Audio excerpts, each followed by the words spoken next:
Assalamualaikum warahmatullahi wabarakatuh. Bismillahirrahmanirrahim. Alhamdulillahirabbil alamin. Allahumma sholli ala sayyidina Muhammad wa ala ali sayyidina Muhammad.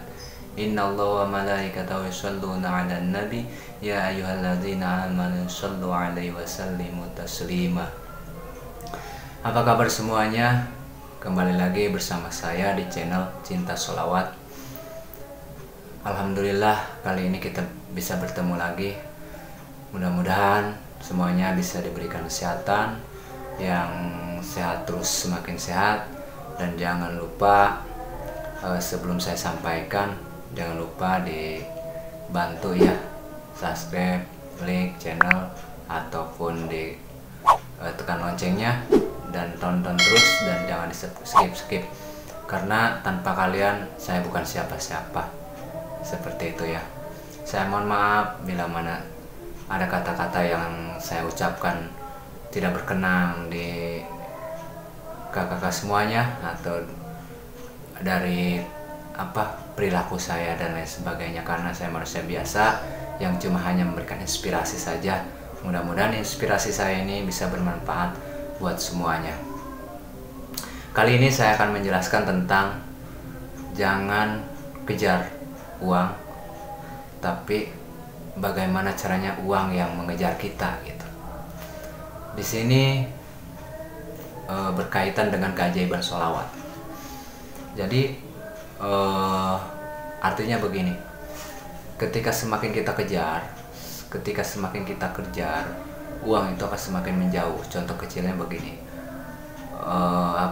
seorang wanita misalkan sangat cantik, tapi ketika kita kejar dia pasti jual mahal ya kan, pasti jual mahal dan dia akan menjauh.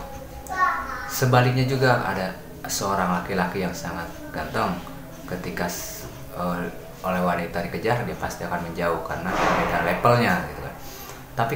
Tapi ketika kita tidak kejar semua itu, kita cuma hanya cuek aja, pasti mereka akan melihat kenapa itu dia beda kok melihat saya, kan saya ganteng, kan saya cantik, kenapa tidak pernah datang atau merayu saya, ada apa dengan saya gitu kan. Pasti begitu tuh, itu yang akan mengejar kita. Artinya apa sih kata-kata ini saya ungkapkan? Jadi supaya kita lebih berpikir lagi bahwa sholawat itu bukan tidak membutuhkan duit, tapi butuh uang itu. Cuma yang kita butuhkan itu hanya bersandar hanya kepada Allah gitu. Jadi biarkan aja uang itu akan datang sendirinya. Dengan cara apa? Dengan cara kita ibadah kepada Allah, dengan bersolawat kepada Allah, dengan cara yang yakin dan percaya itu.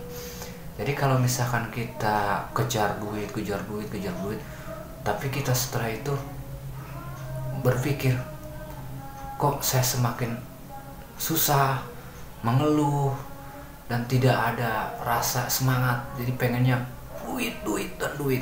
Ternyata itulah kalau duit itu yang sudah memutar hati kita, memutar pikiran kita, dan mereka itulah yang membuat hati dan pikiran kita enggak ada rasa cintanya kepada Allah, dan tidak ada rasanya kita ingin beribadah kepada Allah. Tapi ketika duit itu kita tidak pikirkan, tidak kejar gitu.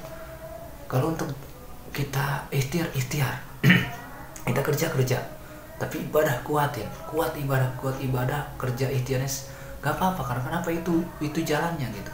Tapi kalau misalnya yang di pikiran kita adalah duit, ini butuh duit, itu yang repot. Karena kenapa? Kita berarti bersandar kepada uang dan bersandar kepada dunia.